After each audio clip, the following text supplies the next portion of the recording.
오늘 봉독할 말씀을 가지고 양날의 검이라는 제목으로 말씀을 나누도록 하겠습니다. 양날의 검, 양날의 검이라는 말은 좌우 양쪽에 칼날이 있어서 양쪽을 모두 쓸 수 있는 칼을 이야기합니다. 이 양날의 검은 하나의 관용적 표현인데 한마디로 얘기하면 이렇습니다. 쓰기에 따라 이로울 수도 있고 그렇지 않을 수도 있다. 어떻게 사용하느냐에 따라서 좋을 수도 있고 또 나쁠 수도 있다라는 이야기를 할 때 양날의 검이라는 표현을 사용합니다. 사회학자 아인 랜드라고 하는 사람은 이 양날의 검이라는 표현을 돈에 빗대어서 설명을 했는데요. 이렇게 설명을 했습니다. 돈은 현대 사회에서 필수적인 요소입니다. 그러나 돈은 양날의 검과 같아서 잘 다루면 목표를 이룰 수 있는 수단이 되지만 잘못 다루면 삶을 망치기도 합니다. 라고요. 맞는 말인 것 같죠? 돈 너무나도 필요하고 우리에게 좋습니다. 그러나 어떻게 사용하느냐에 따라서 좋은 일이 될 수 있지만 그리고 목표를 이루는 수단이 되지만 잘못하면 패가 망신하는 부분이 되기도 한다는 겁니다. 이처럼 검이나 돈, 또 많은 젊은이들 요즘 많은 사람들이 관심을 갖고 특별히 대학생들도 관심 갖고 있다고 하는 주식이라는 것도 그러합니다. 잘 하거나 잘 사용하면 되게 좋고 유익합니다. 저희 교인 중에서도 이 주식으로 해서 그동안 빚졌던 것을 다 갚았다고 하는 가정도 있었어요. 잘하신 거죠. 근데 어떤 가정은 이 주식 때문에 부부가 싸우고 엄청난 고통 속에 있다는 분들도 있었습니다. 이러하다는 겁니다. 이 주식, 돈, 검 이런 것들이 양날의 검이라는 거예요. 어떻게 사용하냐에 따라서 어떻게 달라질 수 있다라는 이야기입니다. 오늘 여러분들과 나눌 내용 중에 하나는 율법입니다. 율법도 양날의 검과 같습니다. 잘 사용을 하면 우리 삶의 기준이 되고 바르게 살아가는 기준이 될 수 있습니다. 그러나 잘못 사용하면 율법주의에 빠지게 되면서 나를 제외한 다른 사람들을 아프게 하고 또 공동체를 흔드는 요소가 되는 것이 바로 율법입니다.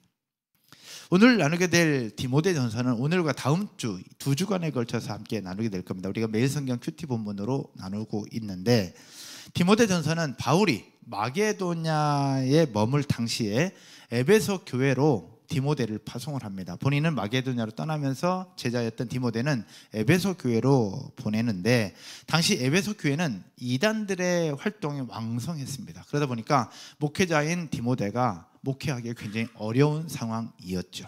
거기에 좋은 교훈도 있었지만 그렇지 않은 부분들도 있었기에 디모데가 굉장히 힘들어하고 있는 부분들을 알고 사도 바울이 자기 영적 아들이요 또 영적인 제자인 디모데에게 격려하는 의미의 내용 그리고 성도들을 어떻게 지도하라 어떻게 목회하라 라는 이야기로 쓴 편지가 바로 디모데 전서와 디모데 후서입니다. 오늘 본문을 통해서 그럼 오늘 초반부인데 이 본문을 통해서 우리에게 말씀하시는 것이 무엇일까? 여러 가지 부분들이 있겠지만 오늘은 율법이라는 관점에 맞춰서 함께 나누어 보려고 합니다. 오늘 보면 11절 마지막 11절에 이렇게 말씀을 하고 있습니다. 같이 한번 볼까요? 이 교훈은 내게 맡기신 바 복되신 하나님의 영광의 복음을 따름이라. 아멘. 당시 에베소 교회뿐만 아니라 모든 그리스도인들에게 주셨던 교훈이 있었습니다. 곧 하나님의 말씀이었는데 그 하나님의 말씀은 주신 말씀처럼 복되신 하나님의 영광의 복음을 따름이다 라고 말씀하고 있습니다. 결국 하나님이 주신 교훈, 하나님 주신 말씀은 그냥 주신 것이 아니라 하나님의 영광의 복음, 하나님께서 주시고자 하는 하나님의 뜻과 하나님의 섭리가 그 속에 담겨 있다라는 이야기입니다. 하지만 하나님의 말씀, 하나님의 교훈이라고 하지만 그 교훈 속에서도 바른 교훈이 있고 다른 교훈이 있었습니다. 당시에 에베소 교회 안에 하나님이 주신 말씀을 이야기한다고 하는데 바른 교훈이 있었고 또 다른 교훈이 있었다는 겁니다. 그럼 바른 교훈은 뭐고 다른 교훈은 뭘까라는 겁니다. 당시 에베소 교회에 들어왔던 바른 교훈, 그러니까 좋은 교훈은 창세전에 시작하신 하나님의 구속의 경륜 그리고 예수 그리스도의 십자가의 은혜와 긍휼로 세워진 하나님의 복음이었습니다. 그 예수 그리스도의 복음으로 말미암아 사랑이 전해지고 공동체가 하나가 되고 하나님의 은혜를 누리고 하나님을 예배했던 교훈, 즉 이것이 바른 교훈이었습니다. 우리가 믿고 있는 그 말씀, 그 복음이었죠. 그러나 당시 에베소 교회 안에는 이런 바른 교훈 외에 다른 교훈도 있었어요. 교훈이라는 이름으로 기약이 되지만 바르지 않은 다른 교훈이 있었다는 건데, 그것은 따라서 한번 해볼까요? 신화와 끝없는 족보 이야기. 그들이 이야기하고 있는 다른 교훈은 신화 그리고 끝없는 족보 이야기였습니다. 한마디로 얘기하면 구약 성경을 우화적 상상력으로 만들면서 사람들의 상상과 전해지는 이야기로 만들어졌던 이야기였습니다. 쉽게 얘기하면 안 좋은 표현으로 얘기하면 카더라 통신 같은 겁니다. 옛날에 성경에 이런 이야기들이 있었대, 이런 이야기들이 있었대, 그때 누가 이렇게 했었대 라고 하는 이야기들이 하나의 교훈으로 만들어진 내용들이었습니다. 그러다 보니까 사람들의 상상과 전해지는 이야기들이 주를 이뤘기 때문에 이런 이야기를 들으면서 변론과 논쟁이 시작이 됐어요. 누가 들은 이야기는 이렇고 누가 들은 이야기는 이랬어요. 그러다 보니까 서로 맞지가 않는 거예요. 그래서 그 속에 변론과 논쟁이 생기고 이쪽 이야기를 신봉하는 사람들이 있고 이쪽 이야기를 신봉하는 사람들이 생기면서 교회의 파벌과 경쟁, 변론, 논쟁이 생기는 부분들이 바로 다른 교훈 때문에 그러했습니다.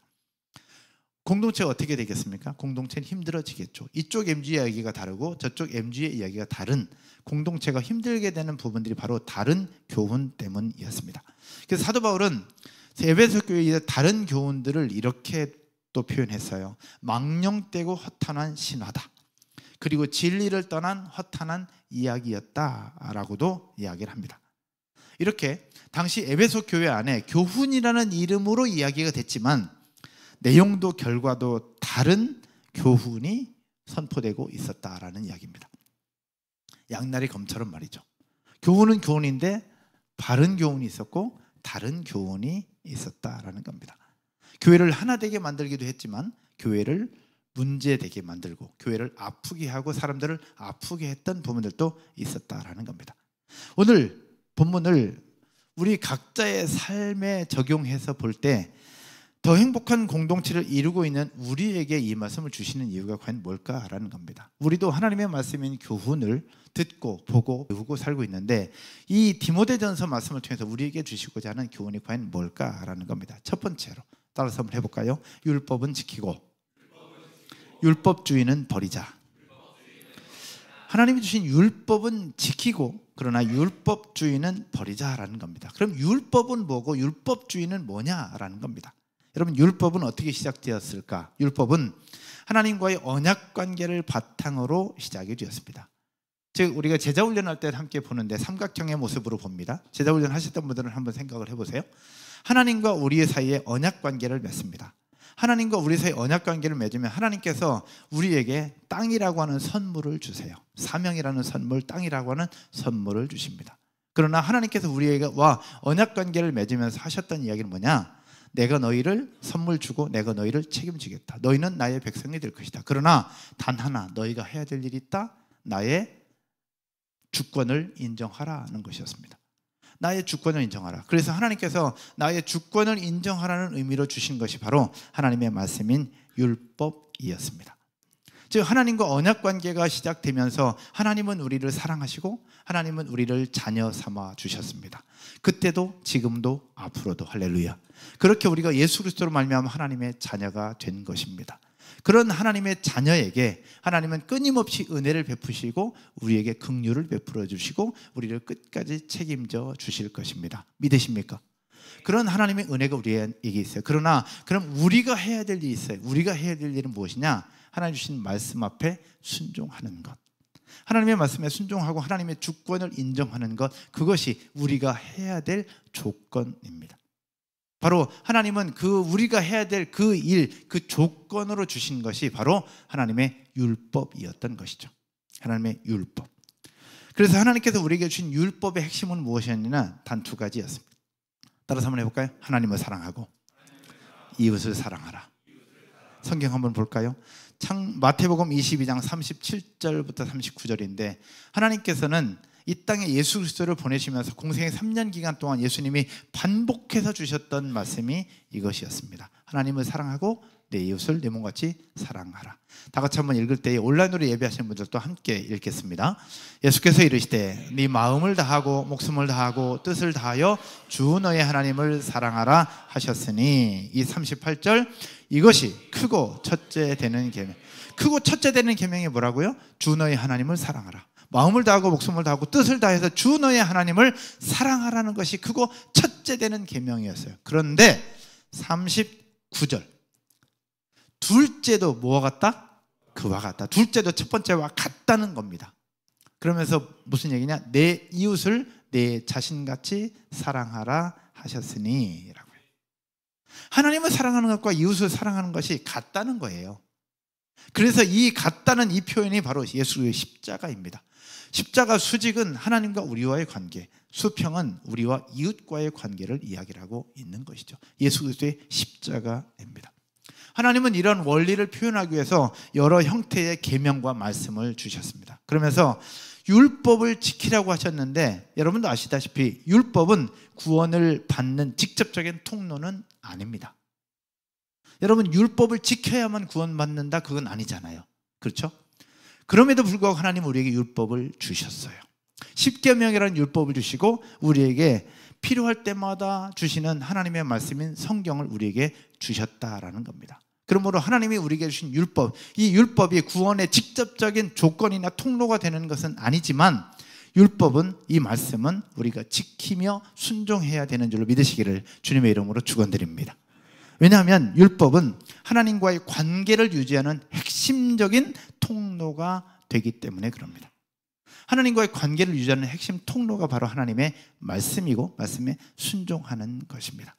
그런데 오늘 본문 8절에서 뭐라고 말씀을 하고 있느냐? 8절 제가 한번 읽을까요? 오늘 본문 8절에 이렇게 말씀하고 있습니다. 그러나 율법은 사람이 그것을 적법하게만 쓰면 선한 것임을 우리는 안다. 율법을 적법하게 쓰면 선한 것이다. 반대로 얘기하면 뭐예요? 율법을 잘못 쓰면 선하지 않은 것이 된다고 얘기를 하는 거예요.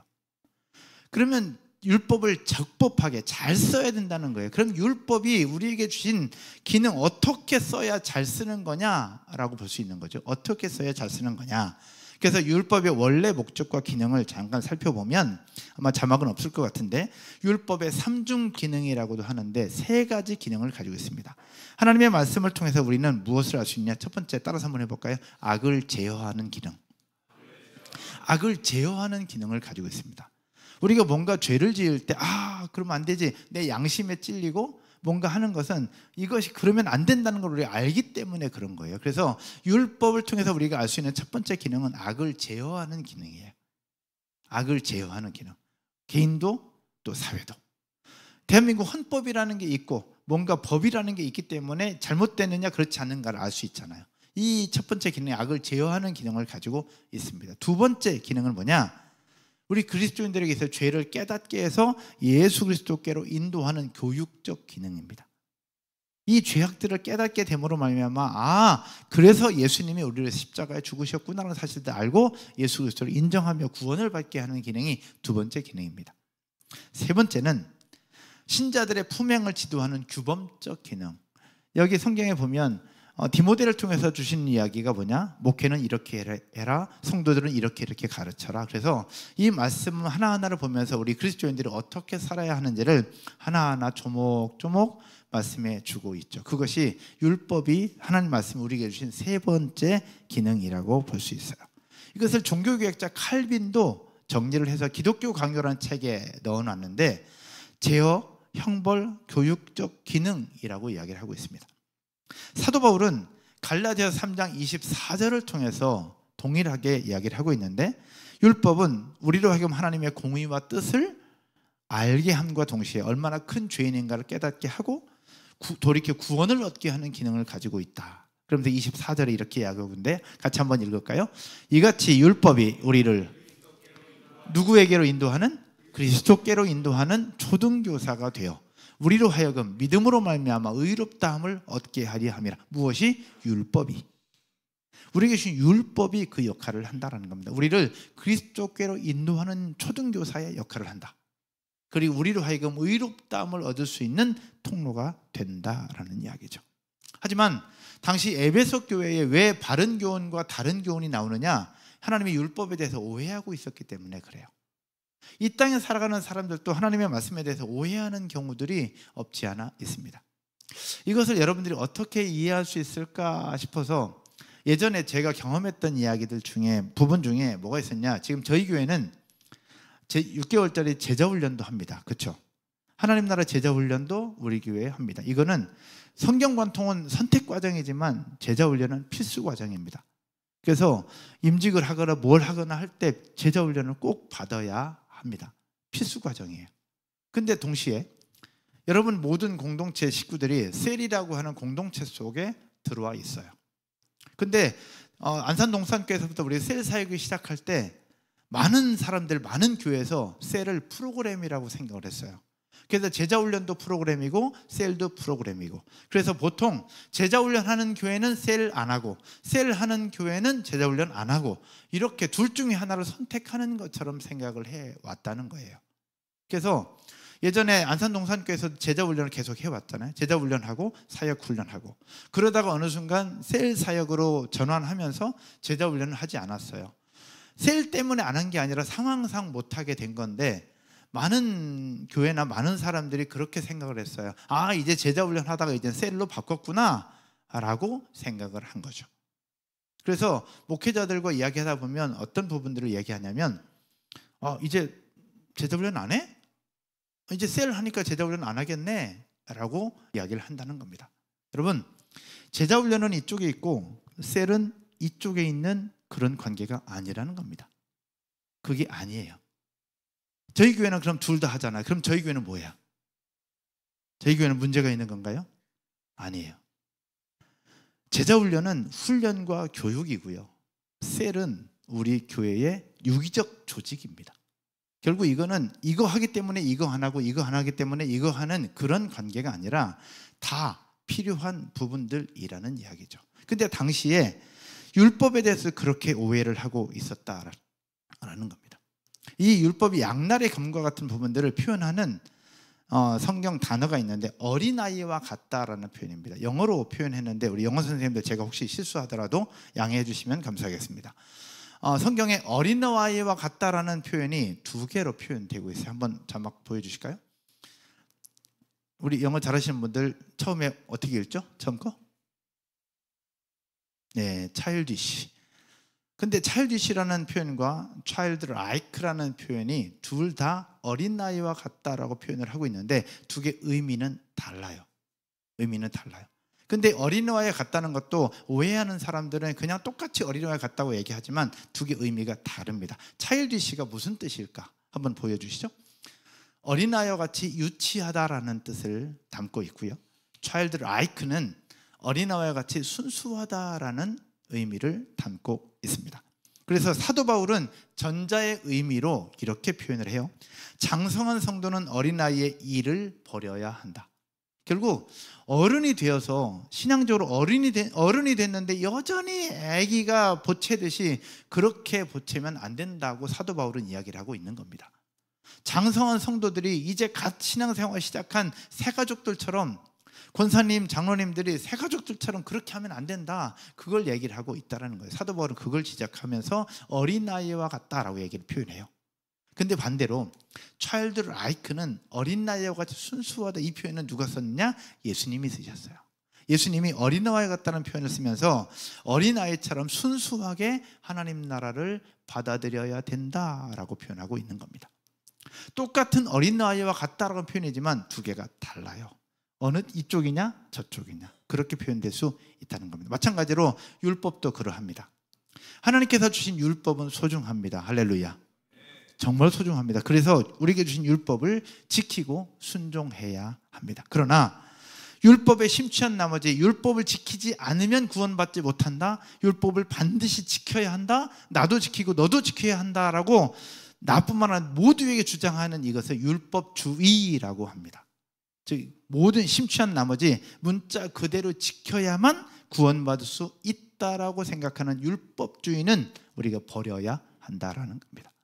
그래서 율법이라는 것 지켜야 하지만 반드시 지켜야만 구원받는다고 하는 율법주의는 버릴 수 있기를 주님의 이름으로 축원드립니다. 그래서 우리가 성경을 적용할 때 굉장히 중요한 부분들이 있는데 따라서 한번 해볼까요? 하나님의 말씀은 적용 대상이 다르다. 하나님의 말씀은 나에게는 적용하되 타인에게는 적용하지 말라. 그게 중요합니다. 타인에게 적용하면 그게 율법주의가 됩니다. 그러나 나에게는 적용을 해야 됩니다. 잠언 3장 5절 6절 7절에 이렇게 얘기합니다. 인자와 진리를 내 목에 매며. 결국 하나님의 말씀, 하나님의 율법은 나에게는 철저하게 적용하고 순종해야 합니다. 그러나 내 배우자나 자녀들에게 누구에게 적용할 때는 하나님의 말씀을 들이대서 적용하면 안 된다라는 겁니다. 성경에 이렇게 얘기하는데 너 왜 안 해? 우리가 자녀들에게 가끔 그런 얘기 있습니다. 내 부모에게 순종하라고 하는데 너 왜 안 해? 라고. 우리가 파더와이즈 마더와이즈 할 때 파더와이즈 하는 남자 집사님들에게 얘기합니다. 성경은 우리에게 이렇게 얘기합니다. 아내에게는 남편에게 복종하라고 하고 있고 남편에게는 아내를 사랑하라고 하고 있습니다. 근데 성경을 너무너무 잘 알고 있는 남편들이 가끔 얘기합니다. 성경에서 아내가 남편에게 복종하라고 하는데 너는 왜 나한테 복종 안 해? 라고 이야기하는 남편들이 있을까요? 없을까요? 있어요? 예, 옆에 있는 분은 아니죠. 예. 근데 우리 남편들이 얘기합니다. 아내에게 그것을 요구할 권한은 없다라는 겁니다. 왜? 예수님께서 아내들에게 주신 명령이지 남편에게 주신 명령은 아니라는 이야기입니다. 그래서 하나님의 율법을 적용할 때에 나에게는 적용하지만 나 외에 다른 사람에게는 적용시키려고 하지 말라라는 겁니다. 여러분 아멘이십니까? 그래서 율법은 나는 지키되 율법주의는 버릴 수 있기를 주님의 이름으로 축복합니다. 두 번째, 율법은 우리들과 다음 세대들의 기준이 됩니다. 우리들에게 기준이 되기도 하지만 다음 세대들에게도 기준이 됩니다. 그것이 율법입니다. 우리가 지금 보았던 말씀은 당시 에베소 교회 성도들과 목회자였던 디모데에게 바른 교훈을 따르되 이단들이 말하는 다른 교훈에는 흔들리지 않아야 한다라고 말씀을 하고 있는 거예요. 그런데 그 다음 9절과 10절에는 완전히 다른 대상을 향해서 율법을 이야기를 하고 있습니다. 한번 볼까요? 9절과 10절에 알 것은 이것이니 율법은 누구를 위하여? 옳은 사람을 위하여 세운 것이 아니다. 결국 그 앞에 하나님의 말씀이 율법을 우리에게 주셨다고 얘기를 하면서 9절에서는 너희는 이것을 알아라. 율법은 옳은 사람을 위해서 세운 것이 아니다라는 겁니다. 결국 하나님의 말씀을 따르고 하나님의 백성들을 위해서 세운 것이 아니라는 얘기예요. 그러면서 누구를 위해서 주신 율법이냐? 노란 글씨로 있는데 여러분 같이 한번 읽어볼게요. 온라인으로 예배하시는 분들도 함께 읽겠습니다. 오직 불법한 자와 복종하지 아니하는 자와 경건하지 아니한 자와 죄인과 거룩하지 아니한 자와 망령된 자와 아버지를 죽이는 자와 어머니를 죽이는 자와 살인하는 자며. 여러분에게 해당되는 거 있어요? 해당되는 거 있습니까? 있어도 없다고 얘기해야 되잖아요. 그죠? 여러분들에게 해당되는 거 없다고 저는 생각하고요. 그래서 이 율법은 여러분들에게 주신 구절이 아니에요. 10절 한번 볼까요? 10절.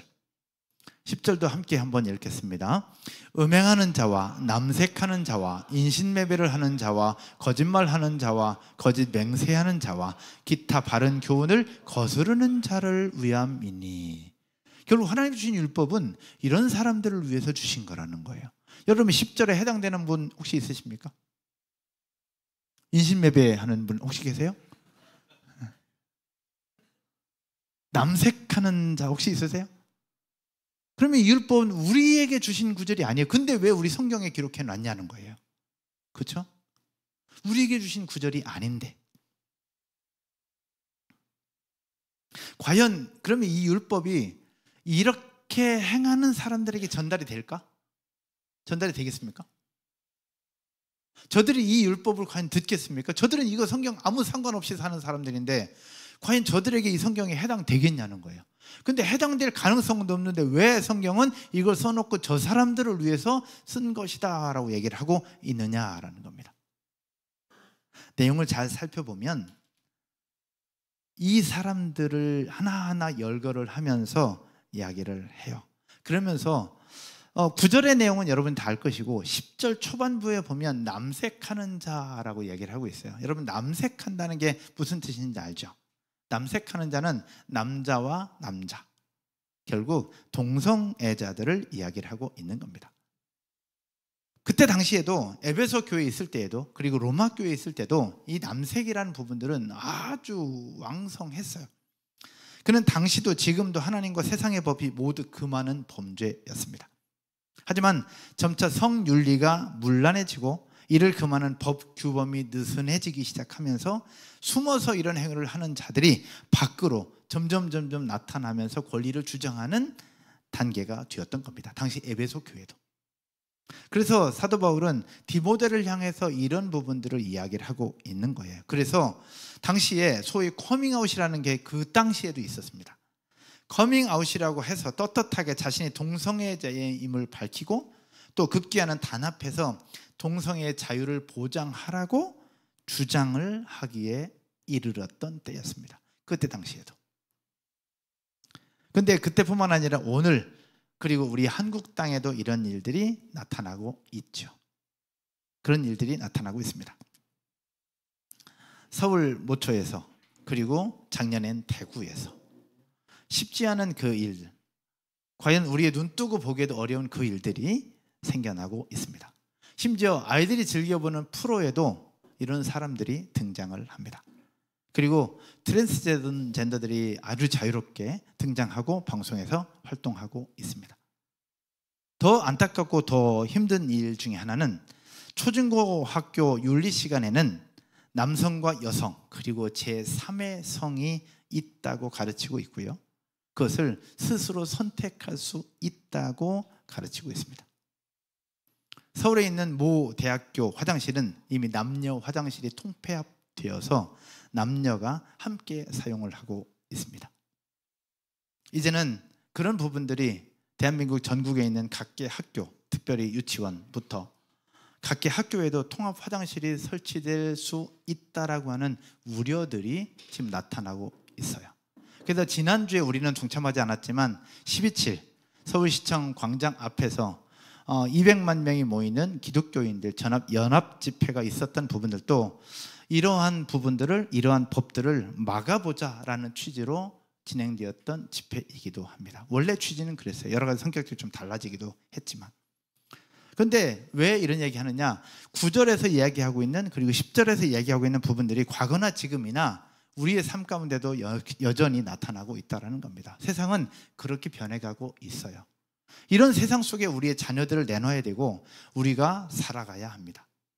그 속에서 우리가 믿음으로 예수 그리스도의 이름으로 건강하게 세울 수 있는 방법은 하나님이 우리에게 주신 율법을 기준으로 삼는 방법밖에 없다는 것을 기억하기를 주님의 이름으로 축복합니다. 근데 우리만 그러냐? 아니에요.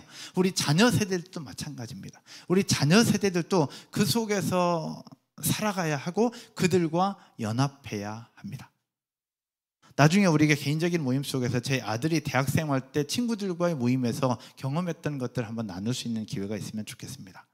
그 친구들과 함께 나누면서 진실게임을 했는데 진실게임 하면서 헉 했어요. 그러면서 집에 와서 달달달달 떨면서 그 얘기를 하더라고요. 그래서 제가 뭐라고 했냐면 그럼에도 불구하고 그 친구들과 함께 살아가는 것이 세상이다 라고 이야기를 했어요. 지금 그 친구들과 연락 안 하고 있는 것 같아요. 근데 아마 2학기 되니까 또 다시 친해지긴 한 것 같은데 생각과 다르게 헉한 부분들이 너무너무 많았다라는 겁니다. 그 속에서 우리가 살아갈 수 있는 것, 우리가 믿음을 지키고 신앙을 지킬 수 있는 유일한 방법은 하나님의 말씀을 최후 보루로 삼는 것, 이것밖에 없는 줄로 믿으시기를 주님의 이름으로 축복합니다. 그래서 나도 하나님의 율법을 기준으로 삼고 우리 다음 세대, 우리 자녀들도 하나님의 말씀을 기준으로 삼아야 합니다. 그래서 우리가 어와나를 하는 것이고 어린이 교회를 통해서 아이들을 성도로 그리고 부모님의 하나님을 믿는 것이 아니라 나의 하나님을 믿게 하고 부모님의 교회를 다니는 것이 아니라 나의 교회를 다니도록 하는 것이 이런 맥락 속에 포함이 되어 있는 겁니다. 사랑하는 여러분, 하나님의 말씀인 율법을 나의 기준으로, 우리 자녀들의 기준으로 삼고 가르치고 훈련하는 저와 여러분 모두가 되기를, 우리 교회가 되기를 주님의 이름으로 축원드립니다. 말씀의 결론을 맺으면서요, 우리가 11절까지 말씀을 보았습니다. 11절까지. 그런데 그 뒤에 묵상을 하면서 12절을 묵상하면서 여러 생각들이 들었습니다. 제가 6층에서 기도할 때 제 기도하는 자세는 양반다리를 안고 기도합니다. 무릎을 꿇고 앉아있으면 너무 무릎이 아파서 양반다리를 안고 바닥에 앉아서 기도하는데, 기도할 때마다 제가 항상 드는 생각, 그리고 예배 전에 일찍 와서 기도하면서 항상 고백하는 것이 무엇이냐? 하나님, 오늘 한 번만 더 저를 사용하여 주십시오 라는 고백입니다. 하나님, 전 목소리도 그렇게 좋지 않습니다. 옛날부터 성대가 약해서 목소리가 그렇게 굵지도 않고 카랑카랑하지도 않습니다. 제 설교 모니터를 듣고 싶지 않을 만큼 그렇게 좋은 목소리도 아닙니다. 그렇다고 학벌이 뛰어난 것도 아니고요, 제가 뭐 할 수 있는 대단한 사람도 아닙니다. 그런데 저를 목사로 세워주셨으니 오늘 한 번만 더 저를 사용하여 주십시오 라고 기도합니다. 6층에서 바닥에 앉아 기도할 때도 그렇게 기도합니다. 하나님, 우리 교회 주인은 하나님이십니다. 하나님께서 세우셨기에 저를 보내신 분도 하나님이고 교회를 세우신 분도 하나님이고, 저는 주께서 하라고 할 때까지 하고 가라고 하면 내일이라도 가겠습니다. 우리 교회 주인은 하나님이십니다. 늘 그렇게 고백을 해요. 그런데 오늘 본문 12절의 말씀을 보면서 사도 바울이 디모데를 향해서 그 이야기를 하고 있더라고요. 12절 한번 볼까요? 12절에 사도 바울이 디모데를 향해서 이렇게 가르쳐 줍니다. 나를 능하게 하신 예수, 그리스도 예수, 우리 주께 내가 감사함은 나를 충성되이 여겨 내게 직분을 맡기심이니 라고요. 나를 능하게 하신 그리스도 예수, 우리 주께 사도 바울이 감사하는 것은 나를 충성되이 여겨 내게 직분을 맡기셨다라는 겁니다. 여러분 알다시피 사도 바울은 뭐 했던 사람이 원래 바울이었잖아요. 예수 믿는 사람을 잡아 가지고 그들을 죽이던 사람, 스데반 집사가 순교당할 때 옆에서 옷을 들고 있으면서 그를 지켜봤던 사람, 성경은 얘기하죠. 폭행자요, 악행자요, 그 다음에 박해자였던 자기였다고. 그런데 이 사도 바울이 변화되기 전에 하나님은 예수 그리스도를 통해서 그를 픽하시고 그를 사도로 세워주셨습니다. 바울에게 능력이 있어서나 바울이 믿을만 해서나 바울이 뭔가 대단한 사람이라서 픽한 것이 아니라 그냥 하나님의 주권적인 선택으로 그를 부르셨고 그를 사도로 직분자로 세워주셨다라는 겁니다. 이것이 복음이고 이것이 은혜죠. 할렐루야. 사도 바울은 그걸 고백하고 있는 겁니다. 내가 뭔가를 해서 내가 사도가 된 것이 아니다. 내가 사도가 되려고 해서 된 것이 아니다. 나는 핍박자였고 폭행자였고 박해자였는데 하나님이 나를 부르셔서 내가 이렇게 하고 있는 거다. 결국 내가 하고 있는 것이 이게 은혜고 이게 복음이고 이게 긍휼이다. 그러면 디모데 너도 그 지금 하고 있는 것이 은혜고 이게 긍휼이다. 그걸 지금 가르쳐주고 있는 겁니다. 사랑하는 여러분, 한쪽은 죄악 속에 묻히고 있지만 한쪽은 하나님의 은혜 가운데 살아가고 있는 모습이 우리의 모습 아니냐라는 거죠. 예수님을 믿고 하나님의 백성이지만 한쪽은 여전히 세상 속에 찌들어 있어요. 이제 오늘 주일 예배를 마치고 나면 자고 내일 아침부터 또 분주하게 살아갈 것이고 여러 가지 스트레스와 고민 속에 살아갈 거예요. 이쪽에서는. 그러나 한쪽에서는 그럼에도 불구하고 나를 세우시고 불러주신 하나님의 은혜, 하나님의 긍휼, 예수 그리스도의 십자가 사랑을 실천하며 또 살아갈 거예요. 몸은 하나인데 이쪽과 이쪽의 다른 삶, 양날의 검과 같은 거죠. 그 속에서 우리가 살아갈 수 있는 유일한 이유는 따라서 한번 해볼까요? 현재 내가 사는 것이 하나님의 은혜이다. 하나님의 은혜라는 사실들을 고백할 수 있기를 축복합니다. 그것을 기억하고 그것을 고백한다면 현재 나의 삶이 어떠하든지 간에 그 속에서도 하나님 앞에 감사할 수 있다라는 겁니다. 할렐루야. 여러분 돌이켜보면 우리가 하나님을 믿고 예수 그리스도로 말미암아 하나님의 자녀가 되기로 결단했어요. 그런데 우리가 하나님을 믿는 것 이전에 하나님이 먼저 우리를 믿어주신 거예요. 하나님이 먼저 우리를 믿어주시고, 기범아, 명화야, 철규야, 성일아, 내가 너를 믿는다. 그러면서 우리를 믿기에 우리를 불러주시고 우리를 하나님의 자녀 삼아주시고 하나님 나라를 확장하는 하나님 나라의 도구로 우리를 세워주셨다라는 거예요. 뭔가 해서 세워주신 것이 아니라 하나님의 주권적인 선택으로 말미암아 우리를 불러주신 것. 이게 은혜죠. 할렐루야. 이게 은혜고 이게 복음 아닙니까? 오늘도 이번 한 주간도 그 은혜 가운데 살아갈 수 있기를 주님의 이름으로 축원드립니다. 그래서 예수 그리스도의 복음을 들은 우리가 이쪽에서는 여전히 세상 속에 찌들어 사는 삶이지만 이쪽에서는 모든 것이 하나님의 은혜임을 고백하면서 은혜로 이 세상에 찌든 것을 덮을 수 있는 저와 여러분 모두가 되어졌으면 좋겠어요. 그런 교회가 됐으면 좋겠고, 그런 리더들이 됐으면 좋겠고, 그런 목사가 됐으면 좋겠습니다. 할렐루야. 이 세상을 이길 수 있는 유일한 방법은 하나님의 말씀과 우리에게 주신 은혜를 기억하는 겁니다. 그것을 기억하면서 이번 한 주간도 멋지게 승리하는 삶을 살기를 주님의 이름으로 축원드립니다. 자리에서 일어나셔서